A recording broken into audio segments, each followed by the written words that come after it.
Man, have I got something for you today. Why don't you come and watch and get fuzzed?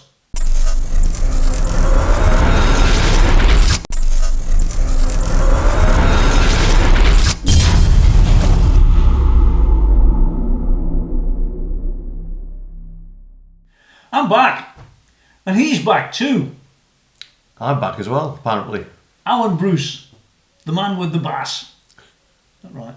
Something like Yeah. that. Well, listen, today we got something special. It's one of these.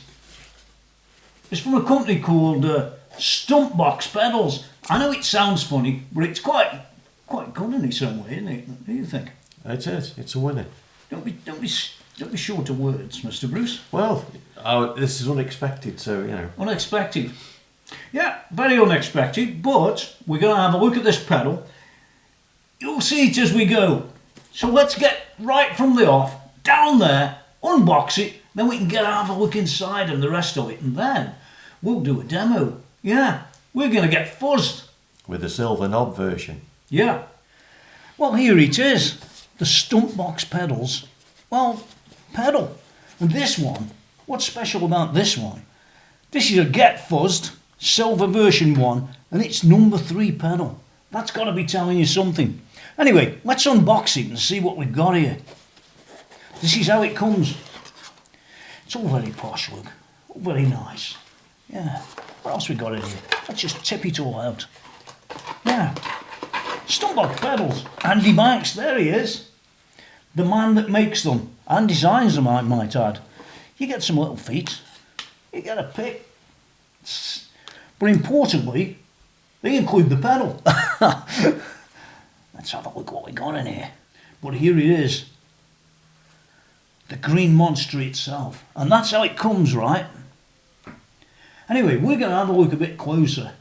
I know. It doesn't look much. Well, that's what my missus said. Oh, you remember that one? Yeah. He was in there. I don't know why. Anyway, here we are with the Get Fuzzed pedal. Right. An English product at last.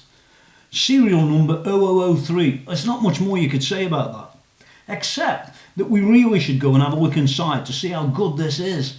It's probably pretty good. Now, I haven't been in there yet. You haven't been in there. No, he hasn't been in there either. Fresh out the box. Fresh out the box. So let's open her up.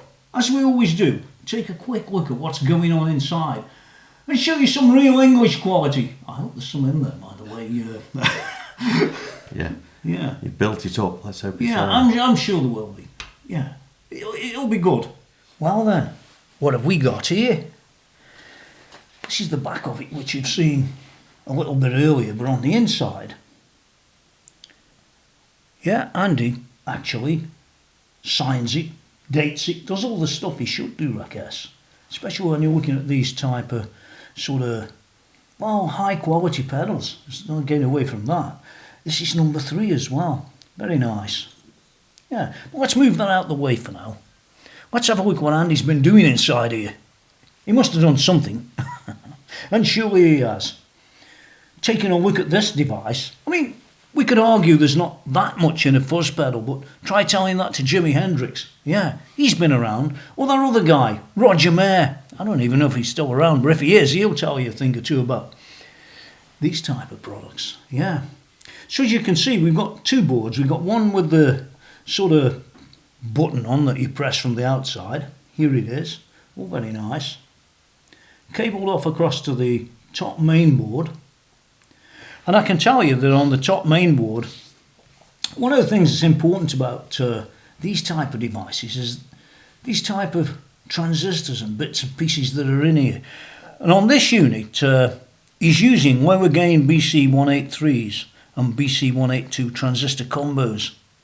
Yeah, silicon fuzzies, as Andy will always tell you, often really harsh and, you know, not the sort of tone that you might really like. And there's a lot of variances. And I watched something the other night about Jimi Hendrix. I'll tell you when we go back up. And he was harping on with Roger Mayer. Well, he wasn't talking personally, of course, but yeah, the people that are in the know were telling you all about these types of little transistors and various other components that were often used. And yeah, here they are. They all look pretty good quality to me. There's nothing wrong with the build quality either, and my guess is that that Andy will be building these by hand, which you can never really get away from. That's always good. Before we do actually go, I thought I'd zoom in a bit closer, if the truth's known. And one of the things Andy said about this unit was that basically the way that this is with its components and the rest is virtually like one of the fuzz faces. But more about the fuzz faces later, and that's what he says, and he should know. But you can see yourself, it's all tested and all just very nice. It's not something you see that often in these small pedals, you know, often they're just sort of thrown together. But this one, you can see this guy spent a long time actually on the unit. Okay, well, here's a quick look of what you see when you're on the business end of this device. Yeah, the silver knob, Get Fuzzed. Sounds great, doesn't it? It's a great name, really. Okay, well, it needs little introduction, really, does it? You've got a volume and a fuzz, so you've got a volume level and a fuzz level, but you've got this other thing here called a bias. No, not bias towards it or away from it. This is a bias in the electronics. This controls the bias voltage on the second stage Q2 transistor. At the 12 o'clock position, this will be set the bias voltage to 5 volts basically if the internal T2 trim pot is at the yellow mark. I don't know if you remember seeing them, but there's a picture on the screen now. The bias voltage adjustment is more subtle on this version, but it can be decreased clockwise to roll off some of the treble, or increased anti-clockwise to boost some high mids. And you know how some of these fuzz pedals sounded with treble. They could be grievous, but this one, well, you can set it up to basically exactly what you want, which sounds like a plan to me. But there's not a lot to learn. You've got a little light as well, which is nice, and your pedal button for on and off. What more could you ask for? It's mains driven, as you can see there. There's the mains input. Well, I say mains, it's a 9 volt, and I guess that a rolling power supply will work very nicely, which we'll test in a while. You've got an in and an out, and that's everything that I could say about it for now. Now then, that'll look good to me. Yeah, and I've got a little crib sheet down here because I don't know everything about it, just like you don't. But I do know that it's made in England, it's very high quality. And I notice on my little crib sheet that when Andy was making this, he sort of looked at the Analog Man's sun face. Yeah, no, not my face, well, his face. The sun face. It's a variant of a Dallas Arbiter silicon fuzz face, it says here. And I believe every word he says, because this guy knows what he's talking about. Unlike me, I'm not a fuzz face guy myself. He's a bit fuzzy. Look, if I look like that, no, you don't want to know. No, you don't want to know.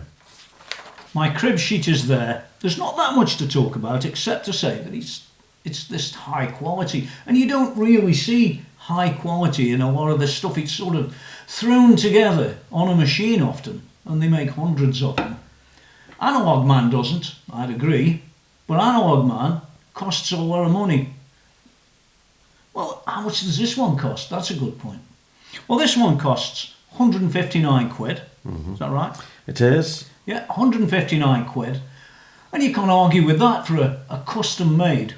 And by the way, the silver knob one is a limited edition. And I know that Alan's got some information about some other versions. Yeah, there's a black knob version which is voiced for bass. Can you call it black?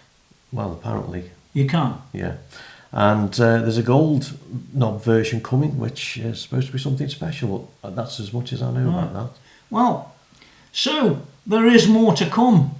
That's the point. And they are limited runs. Yeah, they're all very limited runs. Up to 100. Is it 100? Numbered, yeah. Ah, right. Well, there you go. This is number 3. And I'm sure that, yeah, that might one day be a collector's item. Well, it might be a collector's item now, for all I know. I'm not a pedal guy, as a lot of people know, but so much stuff in this one. For what it is, you get a crib sheet and all the internal adjustments are, well, pretty obvious really, especially with the crib sheet. And without it, you look at them like I do, like a sheep in the headlights, and say, I wonder what that does. And it's just the one sheet this time, is it? Yeah. As opposed to the 750 the other day. You don't want them on the toe next, do you? No. Well, 750 pages of manual.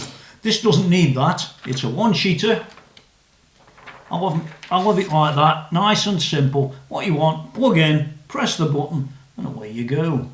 Now then, that Dallas Arbiter fuzz face thing that Andy was talking about on his crib sheet there, on his Get Fuzzed silver knob version manual, which is really, I guess, what it is. Well, there's more to that than meets the eye. And it's really strange, this is. Just the other night, I was watching a piece about Jimi Hendrix and the effects that he used at the time. And one of the earliest effects was the fuzz face, and there are different versions of it. And Andy talks on this sheet here about Hendrix's 68 version. And I was quite amazed to learn about fuzz faces. And he was talking about Roger Mayer, which was one of the guys that sort of built the bits for Hendrix. But he was talking about the Dallas Arbiter fuzz face and how many internal guts were put in that pedal. I think he was talking of 20 different models. But scarily, a huge proportion of them weren't Dallas Arbiter fuzz face internals, which is really, really strange. So you go and look at the pedal on the stage. And Andy points out about the Band of Gypsies one, and that was in the video, and there it was with Hendrix playing there. And I think that was the 1st of January 69. Well, it could have been 70. It was somewhere there. Fuzz faces, any fuzz pedal, it's got this sort of baggage, hasn't it? It isn't bad baggage, it's really good baggage, because it's a piece of history. And that's how I tend to consider that. Yeah. It's sort of, ingrained in guitar since the 60s, mid-60s, 67, somewhere there. And what more can you say? Awesome. So what do you know, Al? Well, I know all Andy's pedals come with a 2-year warranty, or certainly this one does. And if it's out of warranty, he says in his blurb, for a small nominal fee, he'll rectify any of his pedals, should that be the case. And he'll do that until he can no longer hold a soldering iron, which is very reassuring to know. Like me. Bit like Terry. Also, Andy's got over 30 years experience in the industry, so he knows his stuff, and you can see from the quality of the internals, it's very, very apparent.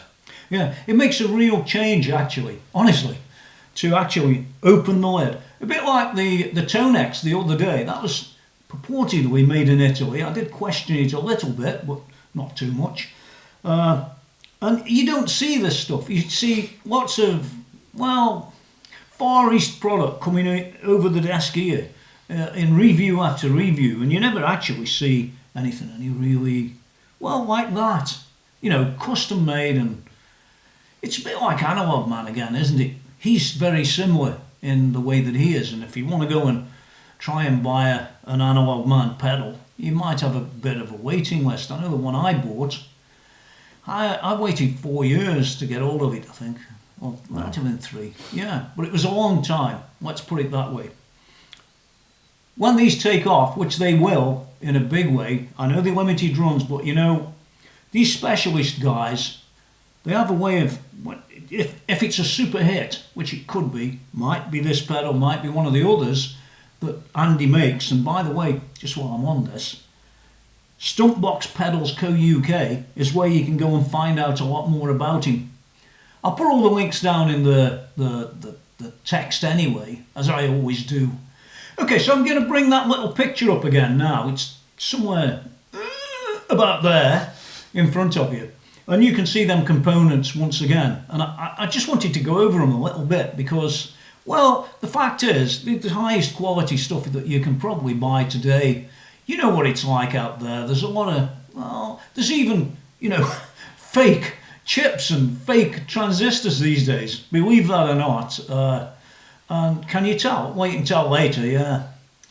But this one doesn't have them. This has got all the good stuff. And I'm going to have to read it off a crib sheet because, well, I wouldn't know else. I'm not that expert. And what he says, Andy, he says here, he used a Gover foot switch, he used alpha pots, Bourne's trim pots, Lumberg input-output jacks, Cliff DC jack, it's all here, Wortham Weimer caps, Seedale transistors, and it's a Hammond enclosure that they paint and drill for him. Right, compliance as well. It complies all UK Roche certificates, WE certificates, UKCA appliances. You know, he's gone to town on it, and it's a pucker piece of kit. Absolutely. And that's an important thing. A lot of people laugh. What's that got to do with me? Well, it's all about setting standards. That's what all those UKCAs and CEs and the Roche compliance is all about, getting rid of the lead out of the solder, which is important in its own way because they try and do away with all that stuff. In any case, if you go and look inside there, you can still see it on the screen now. You can see the quality's like, it's just first class. There's no getting away from that. Now, one of the things about these certifications, by the way, is we can all shrug them off, like I keep saying, but they actually cost an awful lot of money to do. And anybody that's involved in any of this stuff, like Andy Banks is, will tell you that, well, it's a real pain, it's a real hassle, but it has to be done. And it's great to see that it's all been done on this pedal. Well, like Andy says, he does it to every different design, which is really what you've got to do if you're a serious, if you're a serious builder. Now, we have had this thing turned on, because we're like that here. Yeah, you want to have it turned on. Look, it's still on. Got the lights going. Glowing. Yeah, glowing in the dark. Well, it will be if we turn the lights off. What do you think? So, what do you think? Well, it delivers a really nice, smooth tone. And if it's not as harsh as, say, some of the early the Eric Johnsons and the old fuzz faces can be, but if it's not how you like it, it's variable anyway. You've got the bias button and the internal trim pot, so you can literally go from the initial voicings and tweak it to your heart's delight. Yeah. But I wouldn't stray too far because it comes with a nice tone to start with, as you'd expect with the quality of the parts. And he's got them other models as well. Yeah. That I haven't seen them, but that's life. The point is this one, there's not much more you can say about it except to plug it in. And, you know, the things you like and the things you don't like. Well, it's not really anything not to like. It's made so well and it's got all the bits and all the right bits, I might add. And Andy stands behind it for a couple of years. That's another good thing. I like to see that sort of stuff. It's a quality product. It is, yeah. And if he's comparing it with the likes of Analog Man and people like that, which he is, listen, he's been doing it long enough to know what to do. Not like me. So, we're going to go and take a look at it. But before that, we're going to give it a score out of 10, aren't we? I think so, yeah. How many would you give it, Al? I'd say it's not far off a 10, to be honest. It's not far off a 10. Well, I'd give it a 10. Yeah. I'm not as expert in fuzzies like he is. I mean, he looks a bit fuzzy to me. Yeah, it's at the best of times. It goes back a very long way, my fuzz experiences. Yeah. So, to me, it's a 10. Yeah, right? I'd say a 10 as well. Yeah. He's now agreed. I was going to go 9.75, but that's close enough to 10. We don't do that. No. So we're here. No, we don't do that. Okay, so it's a 10 out of 10. You can't get any better than that. Well, you could, but the knobs only go to 10. Andy, you might need to up that a little bit. Yeah. Who knows? Yeah, StumpBox Pedals.co.uk, a real co-UK company making real co-UK pedals. What more could you ask for? It's got to be better than some... No, I won't even go there. These are the good ones, let's put it that way. So, it's coming up any second now. And before you do that, before you listen to that, don't forget to do the thumbs up, the subscribe, and choose any when it comes down to... ring the bell. Yeah, ringing the bell, Ding ding. Ding ding. Yeah. www.TonyMcKenzie.com if you want to go and have a look at some of the older stuff I've been doing, or I was doing. And yeah, there's a lot of stuff on there that you might like. Anyway, playing's coming up now. There's nothing dynamic from either of us, particularly him. Or me. But that's okay. That's okay. The tones that you're listening to. Always remember that. Thanks for watching, and yeah, we'll be along soon with some more products. Now, Bye for now. get out of here. Yeah. He didn't say it right. Nah, It needs training. Training. I can't get the staff. Can't get the stuff. That's got rid of him. Hi, I'm Phil from North Guitars. We're a handmade guitar company in Staffordshire. Tony's asked me to come down to do a little bit of a demo on this amazing Get Fuzzed pedal by StumpBox Pedals. We've got two guitars of ours today. So this is an Outlaw model, which is very stratty in its tones. I'm going to play a bit of Queen in a sec, and then we're going to go through a few stages with the fuzz pedal. So this is just for reference now. So this is just the Queen amp.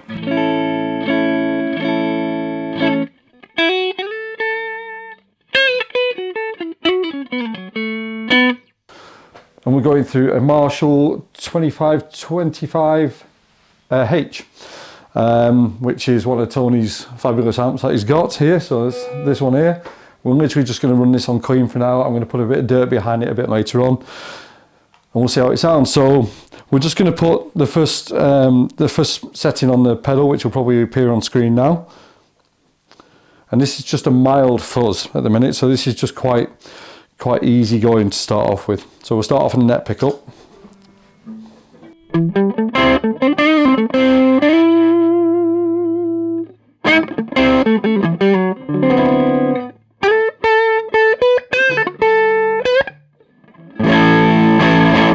And move on to the bridge.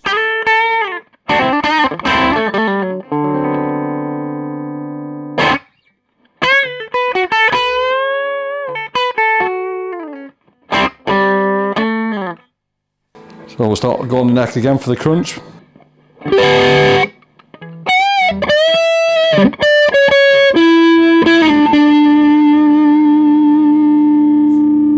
You get those sort of nice stains out of it.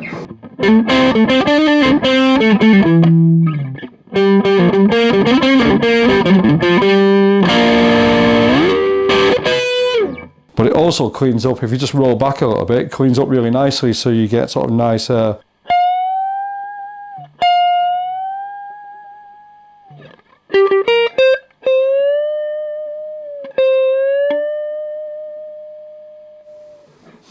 Now it should probably be pointed out at this point that I actually play in a Pink Floyd tribute, so there might be a few Gilmore-y type things in here. But yeah, so that's the first setting on this. We're going to try this on a couple of different guitars as well. So we'll plug into the other model now, because that's got P90 on it, so it gives it a little bit more bite, and we'll go from there. So this now we're going to play exactly the same settings, but we're going to go through the Sundog model. So this is about a 95% hollow guitar with twin P90, dog ear P90s on it. But we've designed this one in a way so it sounds like a hollow body, so you get plenty of natural woodiness to it.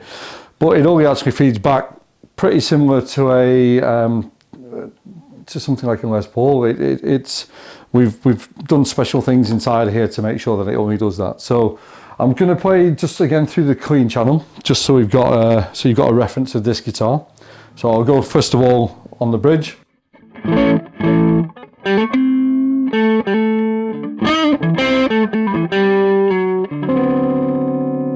Go onto the bridge.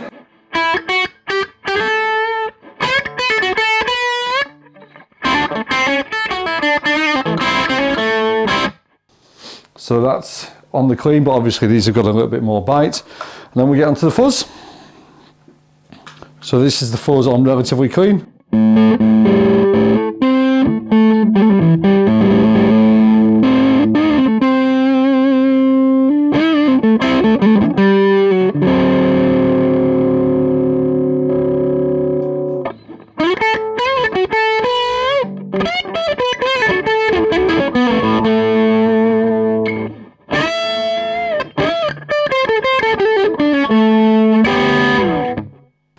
can back it off a little bit, and you still get that nice sort of BB, almost BB type of.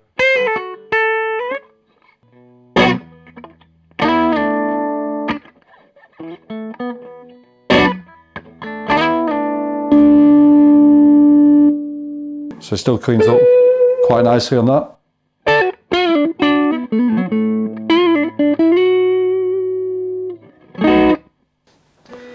But what we'll do now is we'll kick in the overdrive a little bit, up the gain, and then see how this thing rocks from there.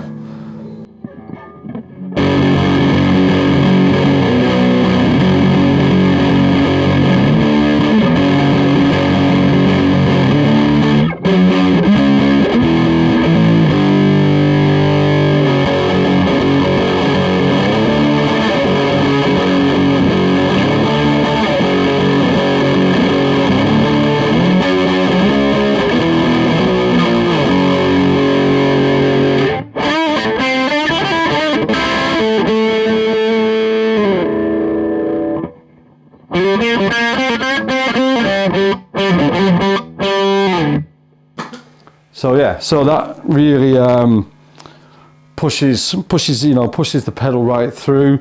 At the minute, I've got the bias set up about middle. Just it's nice and easy to control that, and the fuzz is low. But what we're going to do next is we're going to swap guitars again. We're going to go onto that, and we're going to start cranking up the fuzz a little bit, so we get a little bit more classic sort of, I suppose, Jim Dunlop type fuzzies, arbiter type fuzz face tones, and go from there.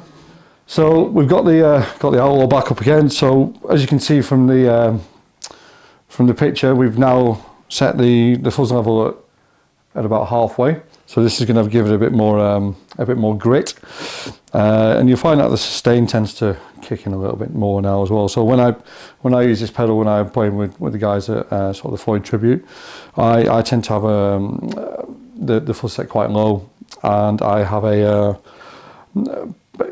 basically like a really clean boost in front of it and a compressor after it, just to get that sustain and that bloom from it. But we're going to go onto this onto the setting now. So we're going to just start off on the net pickup.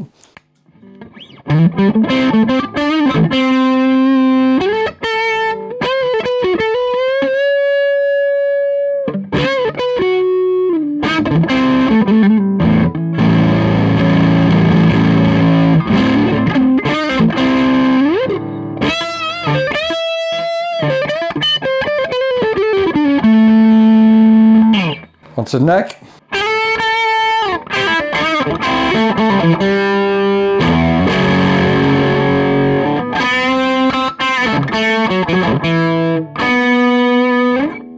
So now we're just going to turn the gain up on the amp a little bit. We're going to put it into the overdrive mode. This is where things get a little bit more merry.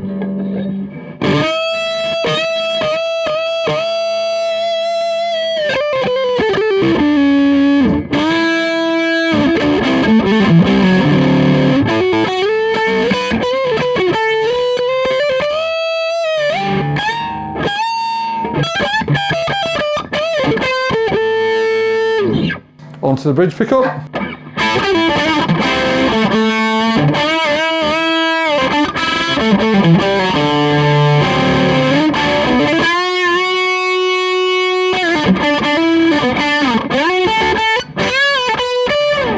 So we're on the same settings again. We just moved on to the P90 guitar. So this is when things could get a little bit more merry.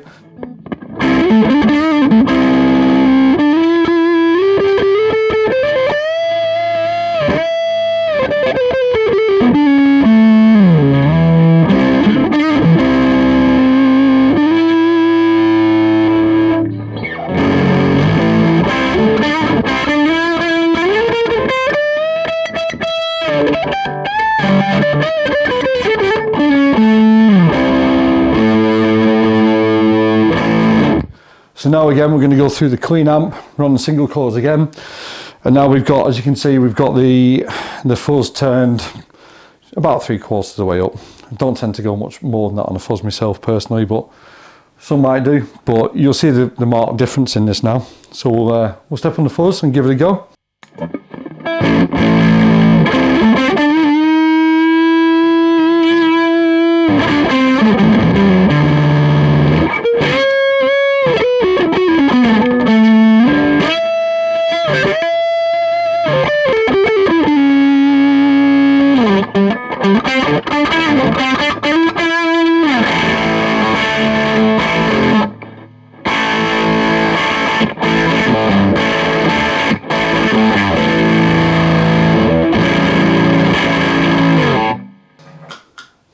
Now we're going to turn the amp gain back up and we're going to really go for it now.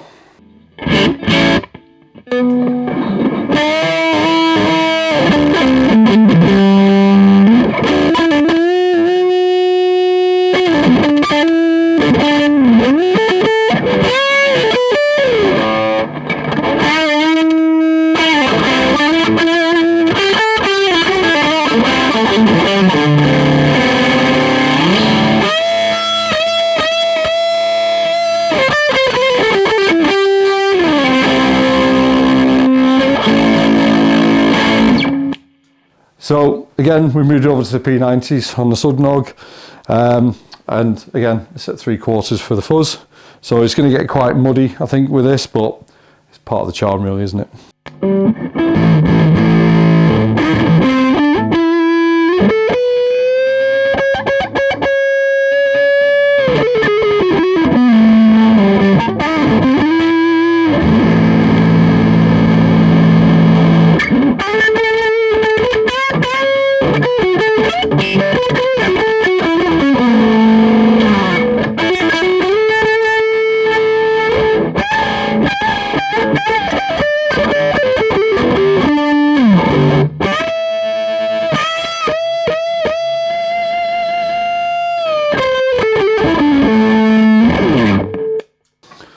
And now we'll add some gain. So if you didn't think that was daft enough, we'll add a bit of gain.